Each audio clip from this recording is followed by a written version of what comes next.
Hopefully it doesn't break again. I don't appreciate what it did last time. Anyway, welcome to the Living Proof Podcast. Today I'm here by myself, but that's okay. It's been a busy week. I have been going through it mentally a little bit. Not really, but it's just been weird. Today's kind of gloomy. It's a little dark outside, which is why I have my light on, but it's you know, it's gloomy outside, but in here there's a fire in my soul, and that's why I'm happy today because God is still good. Even if it's a dark day, even if it starts to rain, starts to thunder, God's in control of that storm. And, with that, I want to bring up today's topic of emotions. There might be storms and fires inside of our heart. And I think it's important.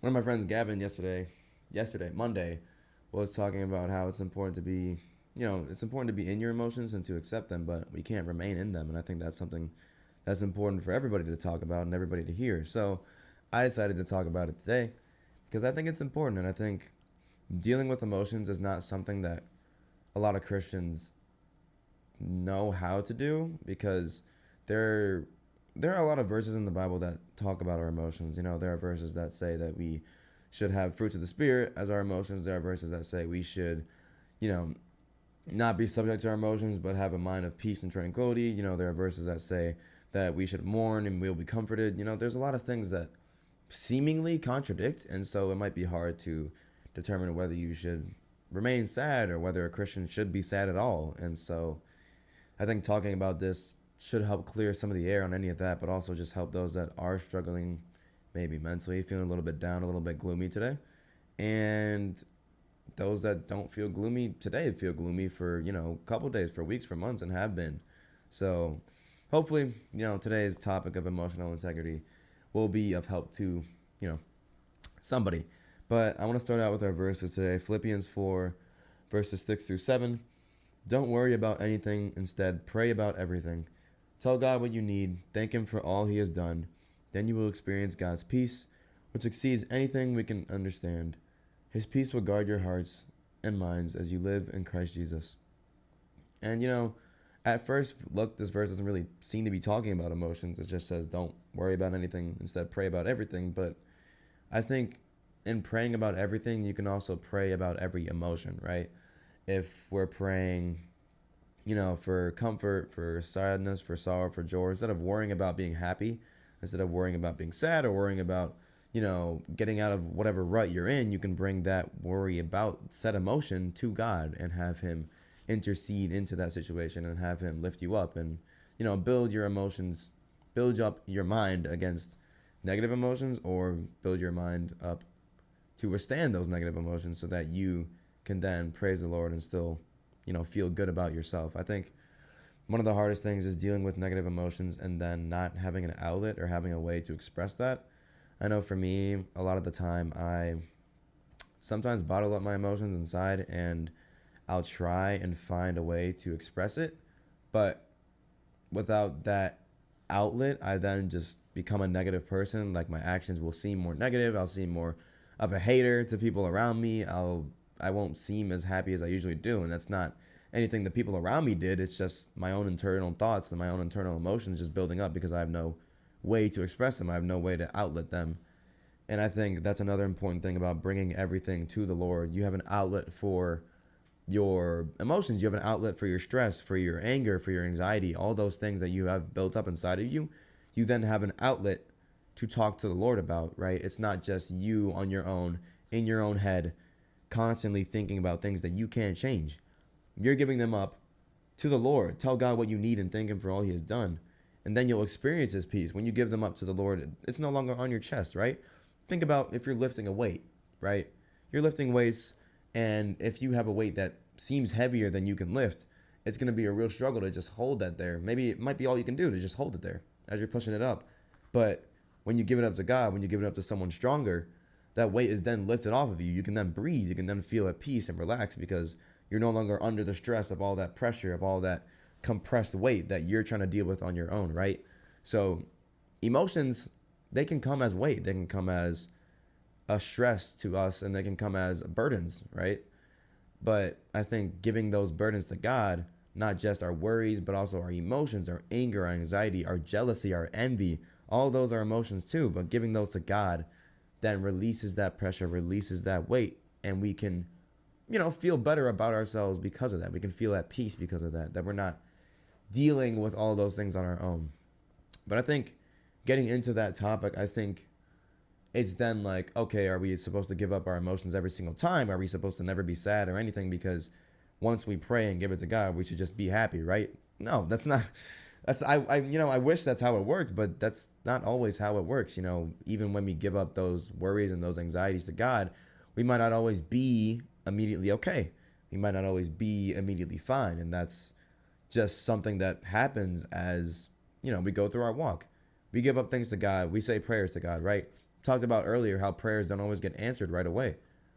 That same thing might apply to your prayers about emotions. They might not get answered right away. You still might be angry. You still might be envious. You still might be upset.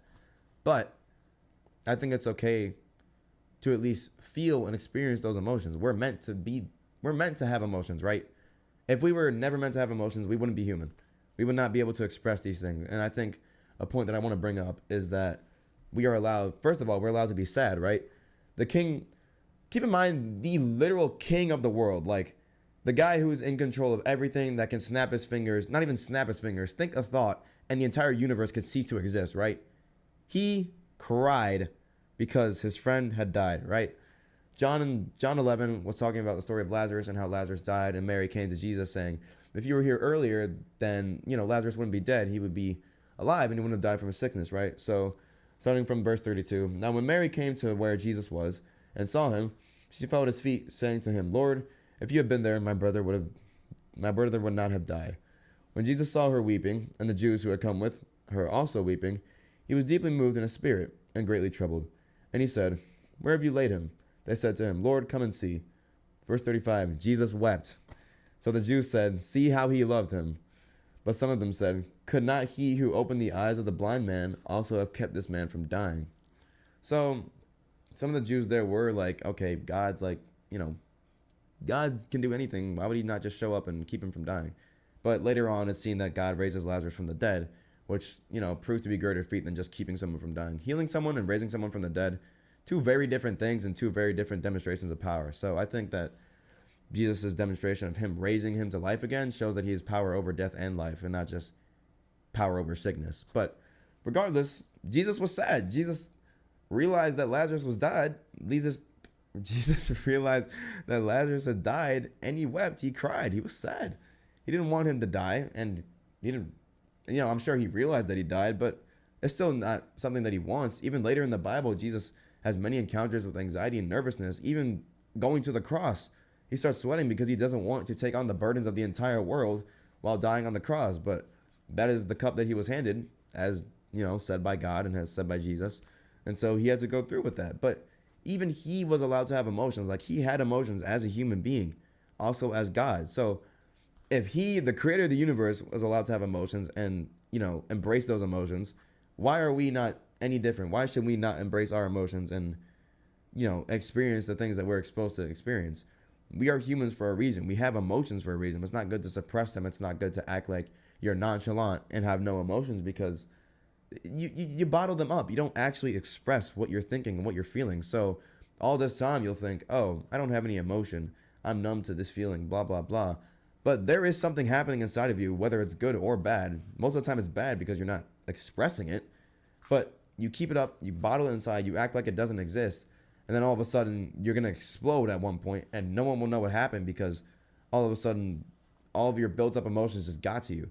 So I think we should express our sadness. We should express our grief, express our upset, express our ability to be upset, express our anger, express our nervousness, our anxiety, express that, because we're given those emotions. It's not good to keep them inside, right?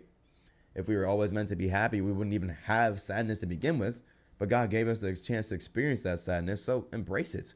It's okay to embrace it. Psalm 34, 17 through 19 says, the righteous cry out and the Lord hears them. He delivers them from all their troubles. The Lord is close to the brokenhearted and saves those who are crushed in spirit. The righteous person may have many troubles, but the Lord delivers him from them all.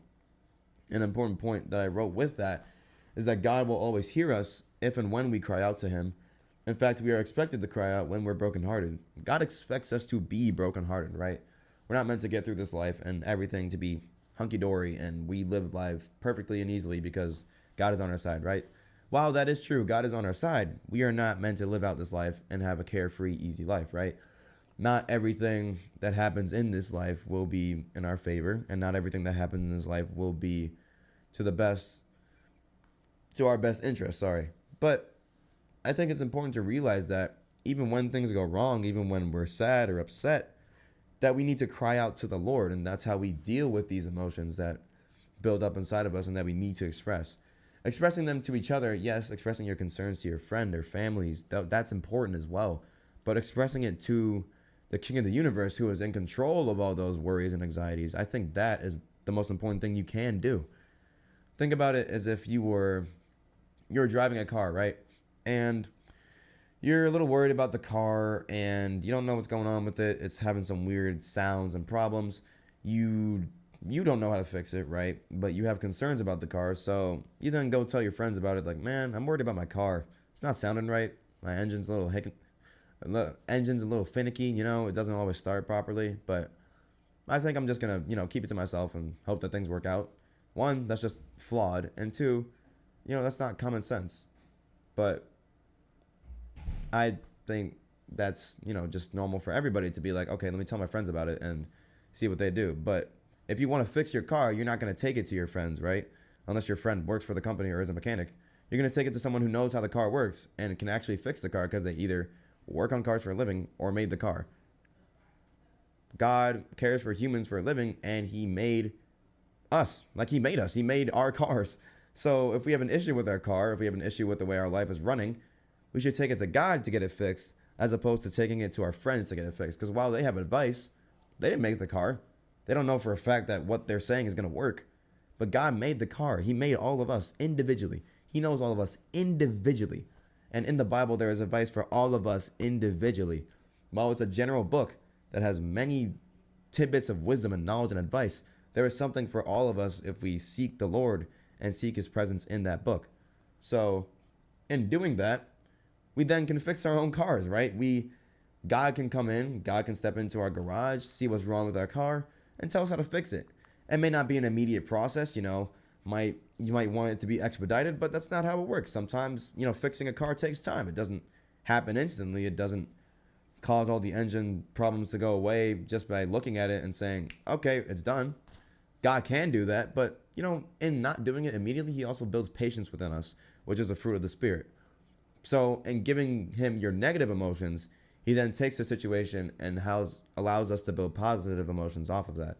And I think that's something important that we should realize as well.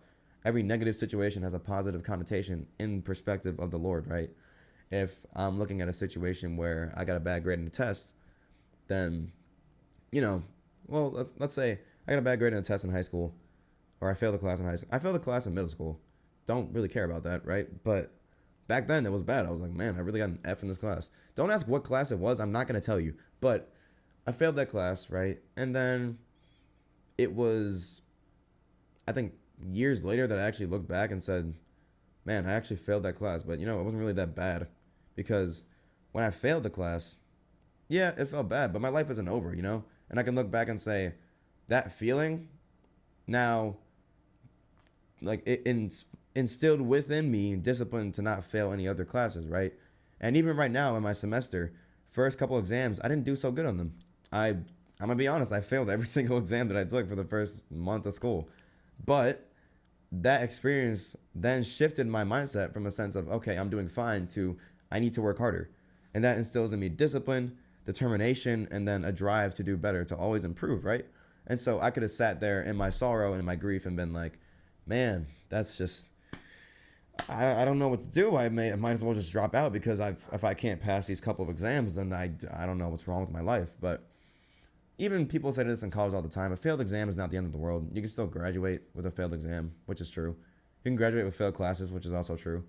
But I think in realizing what I needed to do, if I had stayed in that sorrow and in that grief, then I wouldn't be as determined to do well now. But going out of that grief, I then called upon the Lord and allowed him to work in my heart, give me peace, give me determination. And then my next exams, I did well. didn't fail a single one of them. And that is all glory to God, because that, I couldn't have done that on my own. That was clear from the first exams. Couldn't do that on my own. But that just goes to show that God uses those times where we're sad, where we're in grief, where we're in pain, to mold us into better Christians. And I think that any experience you have had that has pain, you can look at it and see how it has negatively impacted your life. That is true. There's no way a negative experience can not negatively impact some part of your life. But in the grand scheme of things, in God's perspective, there is a way he's going to turn that into a good thing. And when you think about that, it might not be instant, it might not be now, it might not have even happened yet. But even in doing that, he then opens a door for you to testify to others and bring others to the same level of comfort that he gave you. And I think that's another point that is in here that I'm going to mention later on. But getting comfort from God allows you to comfort others with that same comfort you were given, which is a literal verse out of the Bible. But I'll talk about that in a second. Another verse that I have is Matthew chapter 5, verses 3-4. Blessed are the poor in spirit, for theirs is the kingdom of heaven. Blessed are those who mourn, for they will be comforted. So it's literally encouraged. Blessed are those who mourn. If you mourn, you're going to be blessed because God will comfort you. So we're encouraged to mourn. We're encouraged to, express our emotions. I don't know how many times I'm going to say that this episode, but we are encouraged to express our emotions, because when we do, God can swoop in, comfort us, and then show us how he intends to lead us, right? Say we're on two sides of a wall. This side is the mourning, this side is the glory. If we're staying on the mourning side and saying, man, woe is me, life just sucks, and we don't look towards how we can improve better, God can never come and rescue us, save us, and transform us to know where the glory is and how we can use that mourning for blessing and for glory and for the glorification of him, right? So if I'm still stuck on this side of the wall, I'm never going to move across to this side. I'm going to keep remaining in my sorrow, remaining in my grief. And when I finally realize that I don't have to remain in my grief, God is right here at this wall, ready to take me across and ready to take me into my glory and in my blessings. But I have to be ready to depart from this mindset of mourning and grief. And that then takes a willingness to accept the comfort of the Lord. Accepting God's comfort may not come easily, especially the people that have been hurt. Many people in their life has believed that God has hurt them in some way, shape, or form.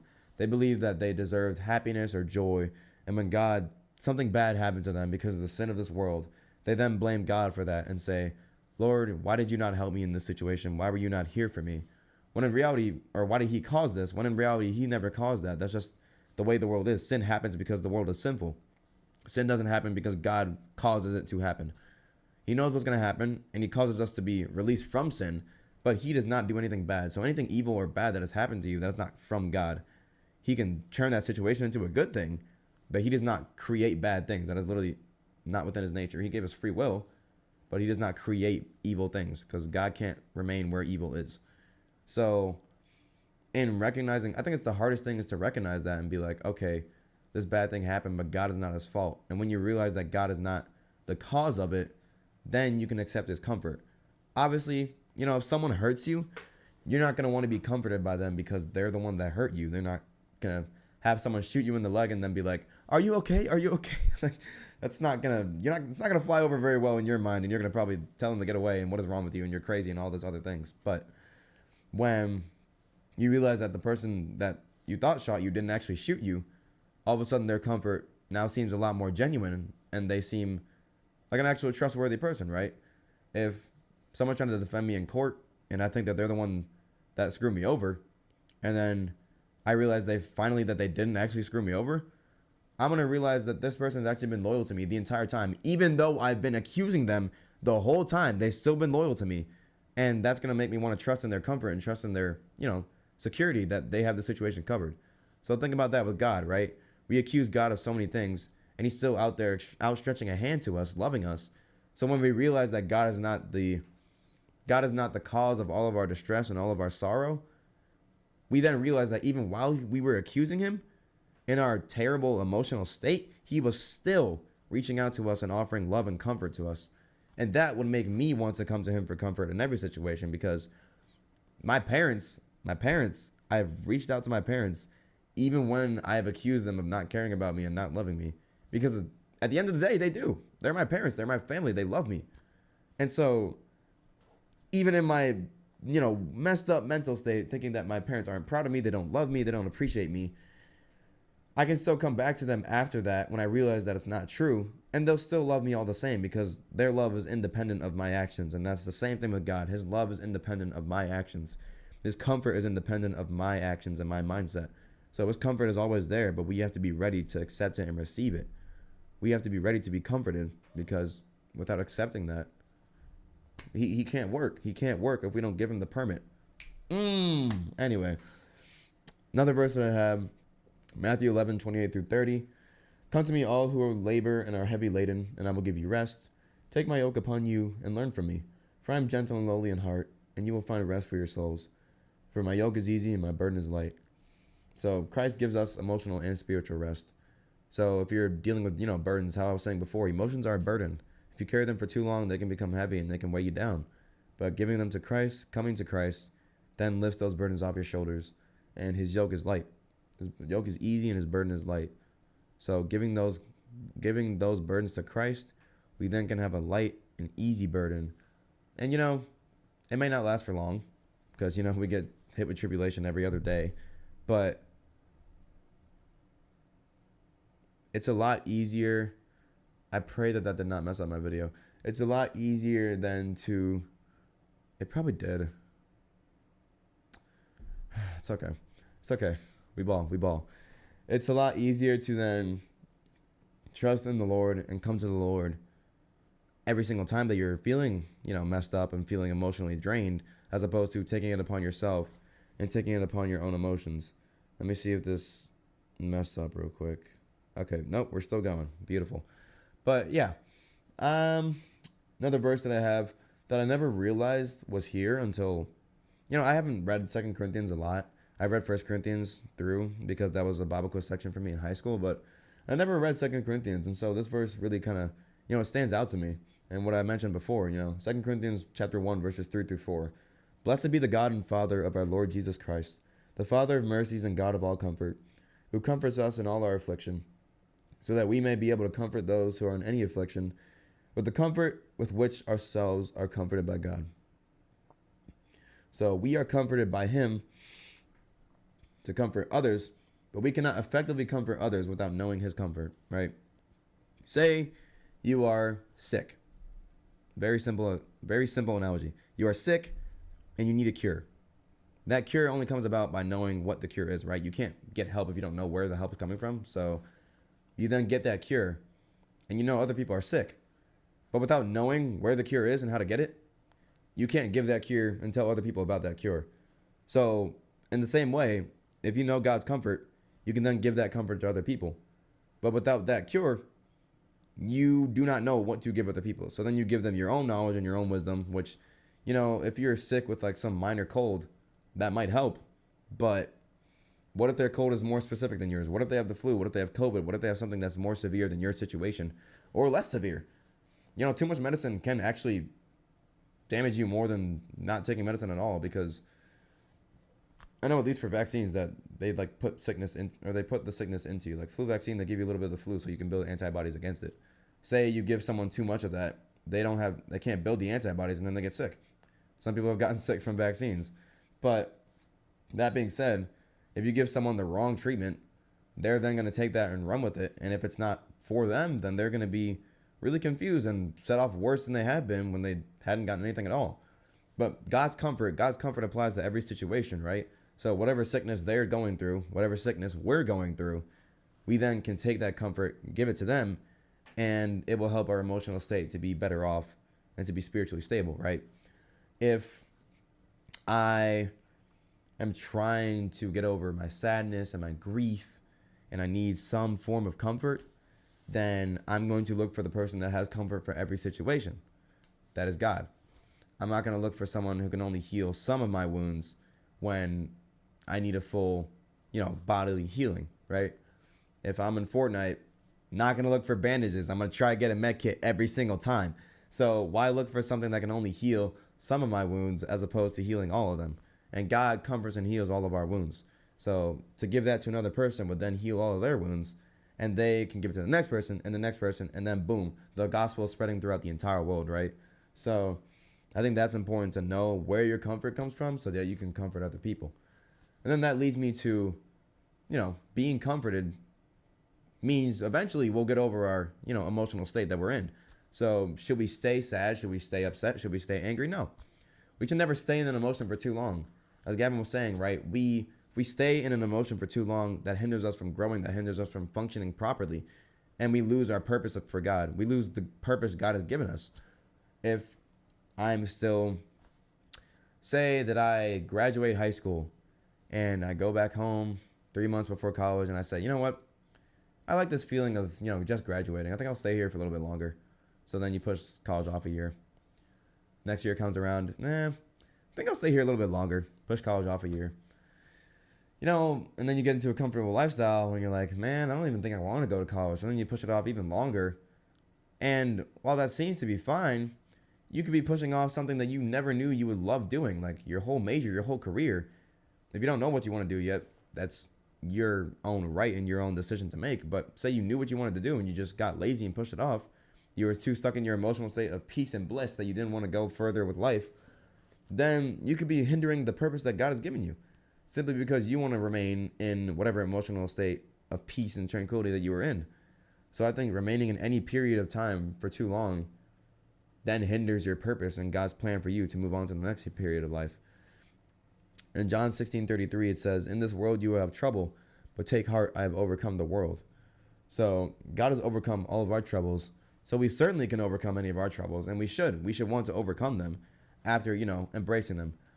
It's embracing our emotions, calling to God for comfort, and then trusting that we can overcome them with his strength. It's a whole process. We can't just sit on one point, sit on one step, or sit on the next step and sitting in comfort. Because we're comfortable for too long, we're going to get lazy. And when we get lazy in our spiritual walk, that's when Satan attacks us, that's when Satan tempts us, and that's when we fall to temptation, right? So we can't just remain in our emotions because that's detrimental to God's work. We can't remain in our comfort because that's detrimental to our plan and to our motivation. But then we can move into the third step, which is trusting God and asking for his strength to overcome our troubles and to keep moving forward, right? And that's what we should try to keep doing. Keep moving forward with our walk, keep moving forward with our lives. Because God gives us that strength to keep moving forward. If we don't have him, then we get through the first step, get through the second step. We can't even get through the first step, right? Because we remain in our emotions for so long that we just don't understand where our comfort comes from. So we try to get comfort from other places all around us, from our friends, our family, blah, blah, blah. And it may work for a while, but from people, I know people that have tried that and it just has not been working for them. So comfort from other places can only help for so long before you realize that it's not going to work. And I think that's where comfort from God comes in, where it's not temporary, it's permanent, because he's always there and he always provides and he always saves. But comfort from him doesn't just last for a month or a year or a day even. It lasts forever, for a lifetime. God's love endures for a lifetime. His qualities and characteristics endure for a lifetime, for literally forever, for eternity. So trusting in that comfort, trusting in that is going to allow us to be strong for a lifetime, for an eternity, because God is our strength and he remains for that eternity. Another section of verses that I like is Romans chapter 8, verses 35 through 39. Who shall separate us from the love of Christ? Shall trouble or hardship or persecution or famine or nakedness or danger or sword? As it is written, for your sake we face death all day long. We are considered as sheep to be slaughtered. No, in all these things we are more than conquerors through him who loved us. That verse, Romans 8:37, that is the verse of my high school, which is my pre-K through high school. But that was like our motto, that we are more than conquerors through Christ who loved us. And that was our mascot. It was a conqueror. So that verse really sticks out to me, and it's something I think about all the time. But anyway, no, in all these things we are more than conquerors through him who loved us. For I am convinced that neither death nor life, neither angels nor demons, neither the present nor the future, nor any powers, neither height nor depth, nor anything else in all creation will be able to separate us from the love of God that is in Christ Jesus our Lord. We can conquer the emotions that we feel, but we must rely on the Lord's strength to do so. And I think that's so very important, that in Christ we are conquerors, right? We can conquer anything that is thrown at us because Christ gives us strength. Nothing can separate us from that love and that strength that Christ has for us. But we have to realize that, and we have to rely on that strength. If I know that knowledge and don't utilize it, that's like knowing the answers to a test and putting in something different because I think my gut feeling is telling me that it's this answer, even though I know the solution, I know how to do the solution, I know how to get the solution, but I'm gonna trust my gut because my gut is right 99% of the time, except this is the 1% where you need that solution. So it's like knowing that we can conquer all the emotions.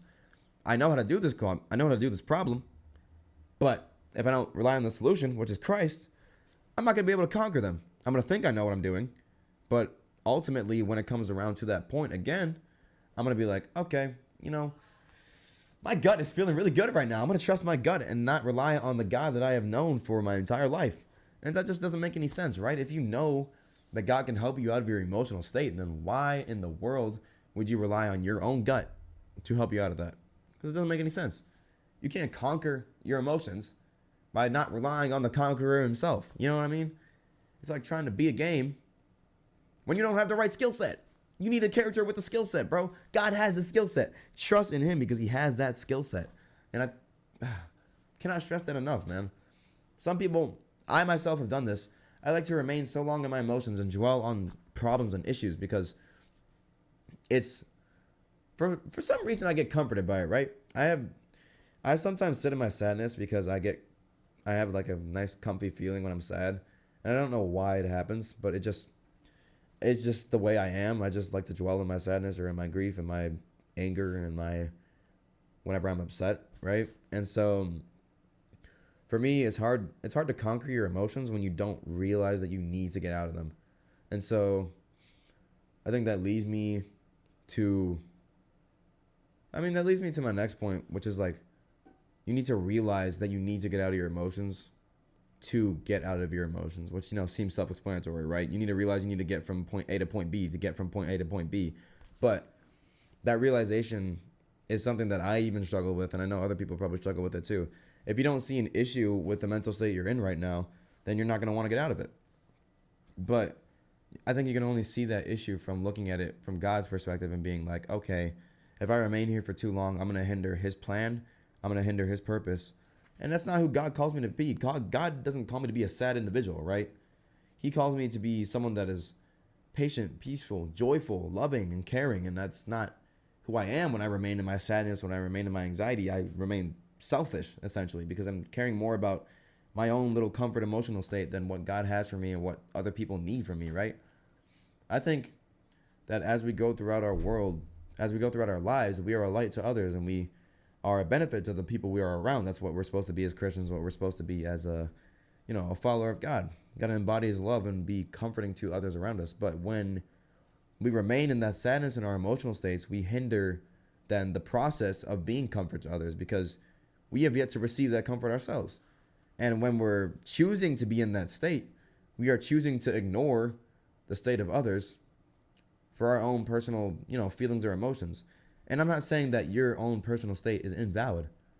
But when you know that you can pray about it day by day and you still don't because you want to remain in whatever situation you're in, that's not even being selfish. That's just being, I think that's just hindering yourself. You're hindering your own mind by just sitting there and staying in that mental state, right?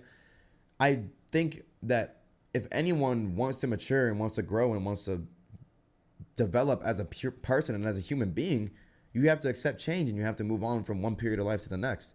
If I want to stay too long in high school, I'll never move to college. If I want to stay too long in college, I'll never move to my job and my career.